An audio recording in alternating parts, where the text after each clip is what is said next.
మరి దినమును మనము ఈ శుభ శుక్రవారంన యేసు ప్రభు వారు మన నిమిత్తమై ప్రాణత్యాగం చేసినటువంటి గొప్ప దినమై ఉండగా ఈ విషయాన్ని పాత నిబంధన గ్రంథంలో ఒక వాక్యముతో మనం సరిపోల్చుకొని చూద్దాం. మొదటగా చూడండి, నిర్గమకాండ గ్రంథము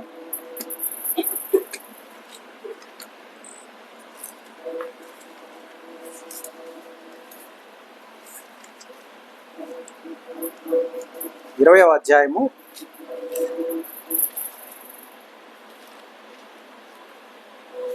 24వ వచనం చూడమ్మా. మంటి బలిపీఠమును నా కొరకు చేసి దాని మీద నీ దహన బలులను, సమాధాన బలులను, నీ గొర్రెలను, నీ ఎద్దులను అర్పించవలెను. నేను నా నామమును జ్ఞాపకార్థముగా నుంచి ప్రతి స్థలములోను నీ యొద్దకు వచ్చి నిన్ను ఆశీర్వదించెదను. మరి ఒక్కసారి ఇక్కడ రాయబడ్డ లేఖనాన్ని ఒక్కసారి గమనిద్దాం. ఏమని వ్రాయబడిందమ్మా? మంటి బలిపీఠమును నా కొరకు చేసి దాని మీద నీ దహన బలులను, సమాధాన బలులను, నీ గొర్రెలను, నీ ఎద్దులను అర్పింపవలెను. నేను నా నామమును జ్ఞాపకార్థముగా నుంచు ప్రతి స్థలములోను నీ వద్దకు వచ్చి నిన్ను ఆశీర్వదించెదను. బలిపీఠము చేయవలేడు. బలిపీఠము చేసి ఏం చేయమంటున్నాడమ్మా దేవుడు? ఏం చేయమంటున్నాడమ్మా? ఏమేమి అర్పించమంటున్నాడు? దహన బలులు, సమాధాన బలులు. అవునా? మట్టితో తయారు చేయబడింది ఏముంది ఇక్కడ చెప్పండి? సజీవంగా సంచరించగలిగినటువంటి వస్తువు మట్టితో చేయబడింది ఏముంది? ఎవరమ్మా? మనమేనా? మనల్ని మనం బలిపీఠముగా దేవునికి సమర్పించుకోవాలి. మనల్ని మనం బలిపీఠంగా సిద్ధపరచుకొని దేవుడికి అర్పించుకునేలా ఉండాలి. ఆ రీతిగా చేసి ఏం చేయమంటాడమ్మా? దాని మీద దహన బలులు, సమాధాన బలులు. మరి మనకై మనము దేవుని యొక్క బలిపీఠంగా మలచబడిన వారమై మనం ఉండి ఏమవ్వాలి? మనం దహన బలులుగా ఉండాలి, సమాధాన బలులుగా మనం ఉండాలి. మరి సమాధాన బలులు, దహన బలిగా అంటే నిప్పుతో కాల్చబడిందై ఉంది కాబట్టి మనము దహన బలి నిమిత్తము, సమాధాన బలి నిమిత్తము, మన నిమిత్తము యేసు ప్రభు వారు శిలువ యాగము గావించి ఉండగా ఆయన చేసిన సమాధాన బలి గురించి మనం ఒకసారి చూసుకుందాం. తండ్రిని సమాధాన పరిచాడు, మారు మనసు పొందినటువంటి పాపిని సమాధాన పరిచాడు, ఈ లోకంలో తనకు జన్మనిచ్చిన తల్లిని సమాధాన పరిచాడు. అవునా? అలాగే మరలా దేవుణ్ణి సమాధాన పరిచాడు. ఎలా అంటే మనిషి నిమిత్తం దేవుణ్ణి మొదట సమాధాన పరిచాడు. ఏం చెప్పి? తండ్రి, వీరేమి చేయుచున్నారో వీరు ఎరుగరు కనుక వీరిని క్షమించమని నరునికి దేవునికి మధ్య ఒక సమాధానాన్ని ఏర్పరిచాడు అక్కడ. అలాగే మారు మనసు పొందిన పాపిని సమాధాన పరిచాడు. ఏమిచ్చి? నిత్యరాజ్యాన్ని ఇచ్చి, నేడు నీవు నాతో కూడా పరదేశంలో ఉందని నీతో నేను నిశ్చయంగా చెప్పుచున్నాను అన్న మాటతో యేసు ప్రభు వారు మారు మనసు పొందిన పాపికి సమాధానం ఇచ్చాడు.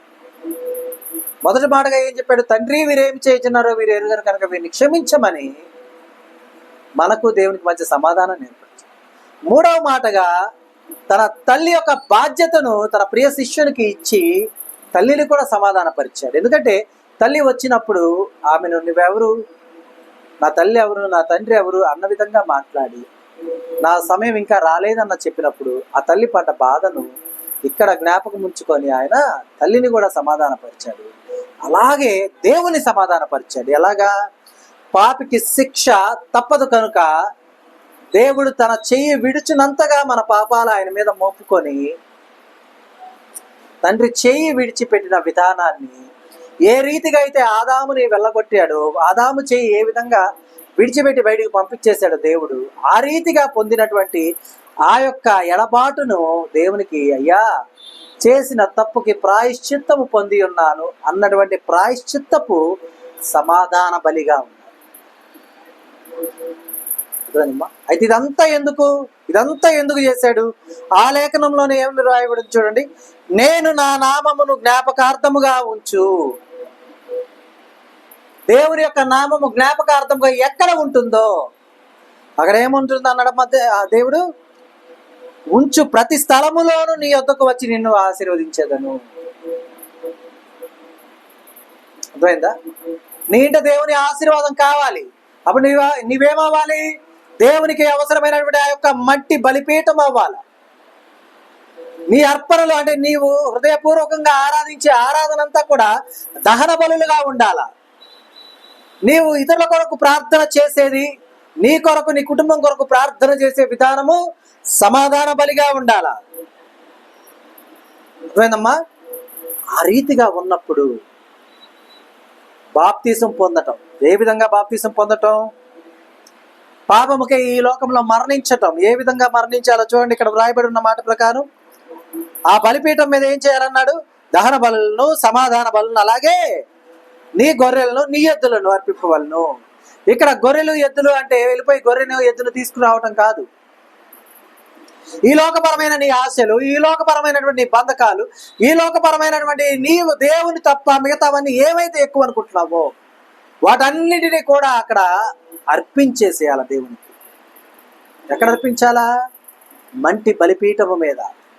మంటి బలిపీఠం ఏడుంది? ఎక్కడుంది మంటి బలిపీఠము? మనమే.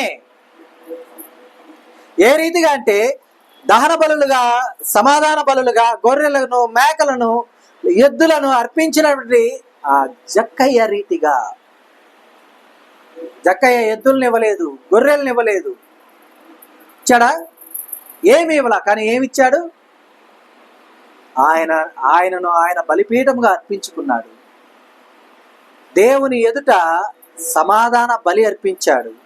దేవుని ఎదుట అతని ఆశలను దహన బలిగా అర్పించాడు. దేవుని ఎదుట అతనికి ఉన్నదాన్ని బీదలకు ఇస్తానని చెప్పిన వాగ్దానము ఆయన బలిగా అర్పించాడు. అక్కడ దేవుని జ్ఞాపకార్థంగా ఉంచుకున్నాడు. కాబట్టి ఇతడును అబ్రహాము కుమారుడే అన్న రీతిగా ఆయన గొప్ప సాక్షిగా దేవుని బిడ్డగా నిలిచిపోయాడు.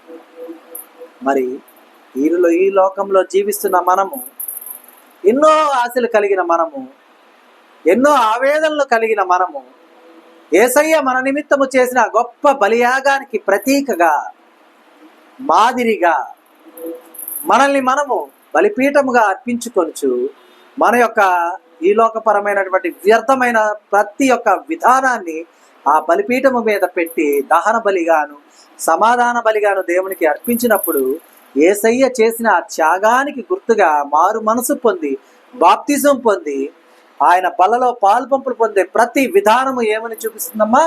ఆయన జ్ఞాపకం ఉంచుకొనుటకై దాన్ని చేయడని చెప్పిన ప్రకారముగా ఆయనను జ్ఞాపకార్థముగా ఉంచు ప్రతి స్థలమందు ఎవరు వస్తా అంటున్నారు? దేవుడే వచ్చి ఏం చేస్తా అంటున్నాడు? ఆశీర్వదించదను అని చెప్తూ ఉన్నాడు. మరి ఆ గొప్ప ఆశీర్వాదం పొందాలన్న ఆశ మీకు లేదా? మరి ఆశ కలిగిన మీరు ఎలా ఉండాలి? మనల్ని మనం బలిపీఠముగా అర్పించుకోవాలి దేవుడు. అర్థమవుతుందా? బలిపీఠము కట్టి అనగానే పాస్టర్ గారు నా చేతులు ఎరగొడతారా, కాళ్ళు ఎరగొడతారా, ఆ మూల ఒకటి ఈ మూల ఒకటి ఈ మూల ఒకటి పెట్టి నా దేహాన్ని దాని మీద బలపరుపుగా పరుస్తారా? కాదు. అది కాదు బలిపీఠం అంటే. అర్థమైందా? దేవునికి ఇష్టమైన బలిపీఠముగా, బలి అర్పణగా మనల్ని మనం మార్చుకోవాలి. ఆ రీతిగా మనల్ని మనం మలుచుకొని దేవునికి ఇష్టమైన బిడ్డలుగా మనం ఎప్పుడైతే ఉంటామో అప్పుడు ఆ రోజున మనం నిజంగా యేసయ్య చేసిన గొప్ప త్యాగానికి మనము నిజమైన విలువ ఇచ్చిన వారుగా మనం. మరి ఇప్పుడు మనం విలువ ఇస్తున్నామా లేదా అనేది ఒకసారి మనం స్వపరిశీలన చేసుకోవాలి. అలాగే దేవుళ్ళు ఎదుగుచు ఫలించుచు ఆ గొప్ప ప్రేమకు నిదర్శనమైనటువంటి క్రైస్తవ జీవితాన్ని, నిజమైన క్రైస్తత్వాన్ని పొందుకొని దేవుని బిడ్డలుగా మనం అందరం ఉండాలని, ఆ రీతిగా ఉండుటకై మనకు కావాల్సినటువంటి చాలిన జ్ఞానంతో దేవుడు మనం నింపి నడిపించును గాక. ఆమేన్. దేవుడు తన వాక్యమును దీవించును గాక. ఆమేన్. అందరికి వందనాలమ్మా. 5 నిమిషాలు అందరము